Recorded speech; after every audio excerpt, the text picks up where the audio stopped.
Leslie, try to remember what you were doing a year before 9/11, September 2000.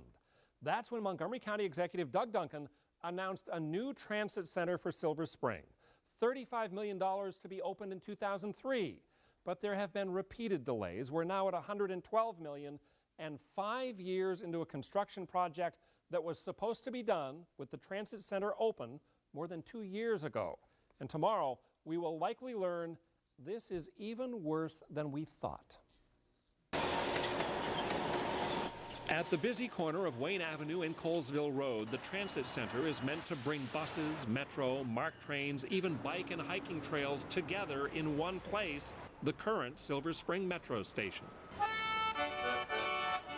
It is expected to serve 100,000 commuters a day. This is one of the main gateways to Silver Spring.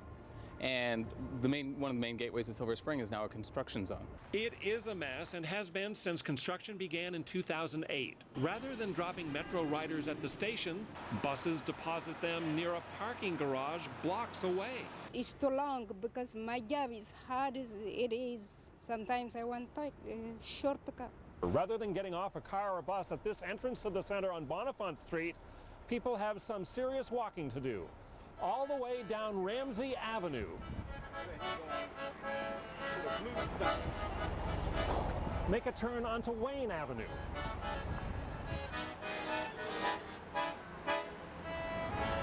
At the end of Wayne, turn left on Colesville Road.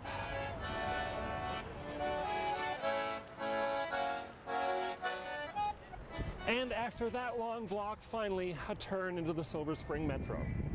Oh. And by the way, at the end of the day, you do the same thing again in reverse, except it's uphill.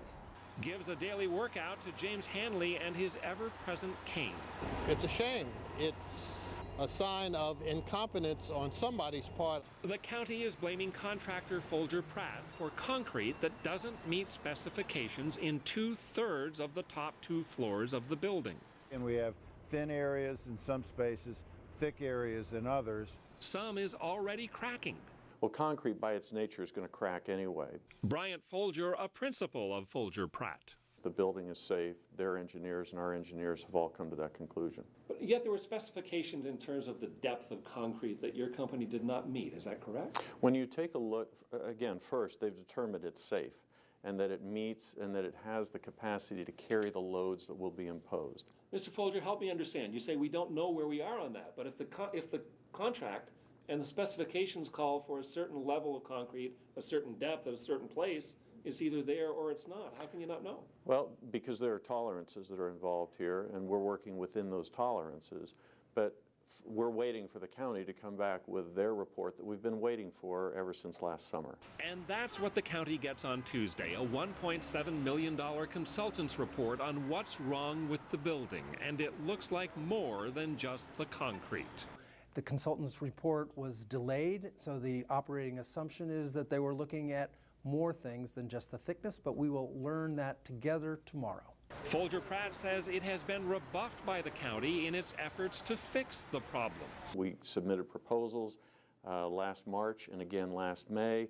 We've been given no direction, we've been given no response by the county, and we're still waiting. Tuesday, the consultant's report and some answers. Whatever it is, let's fix it, let's get it opened, and we will leave to the lawyers the finger pointing. Well, it's a lot of money, but I mean, when this is done, it's going to be great. That's the only guy laughing. Whose fault is this? Almost $90 million over budget, more than 2 years late on an already delayed opening date. Tomorrow's consultant's report may have the answers. And no matter what those answers are, expect a lawsuit or two as all sides try to avoid blame for blowing all that taxpayer money. Gary Nierenberg was there when that new study of this taxpayer boondoggle was released this afternoon. Gary, it was a big one. Leslie, we are at more than $112 million so far. It is over budget, behind schedule by years, and now too unsafe to actually let commuters use it. This is a high incompetency from those people who have been responsible for this project. Commuters planning on a September opening got the word Tuesday evening. Yeah, I don't know. What have they been doing up till now? It was designed to bring rail, bus, and metro together. there are a number of design failures with respect to the transit center. That's an understatement. When the county noticed cracked concrete as the center was being built, it hired inspectors who found basic building materials that hold the center together were missing. The county was shocked to learn that the pour strips on level 330 do not contain post-tensioning cables or sufficient rebar to support design loads. And with buses driving in and out all day, You can see a bus breaking through that, concrete falling below, injuring those below, or possibly even falling through that. That's what we wanted to avert. This defect results in an unusable facility. the investigators blame design flaws in the original plans by county designers, construction mistakes by contractor Folger Pratt and its subcontractors, and bad inspections that missed crucial mistakes. As a whole, the facility does not comply with applicable standards or the design requirements. Contractor Bryant Folger of Folger Pratt. I haven't seen any of the backup to the report, and so there's nothing for me really to respond to. Good news. Everything that's happened can be fixed, will be fixed, Okay, when? but I cannot commit as to how long that will take at this time. Well, there is good news for one group of people. The lawyers are going to love it. The county council met in secret this afternoon to discuss litigation. To co-councilman Roger Berliner, somebody is going to pay. Bottom line, yet another delay for a transit center that was originally scheduled to open, Leslie, in 2003.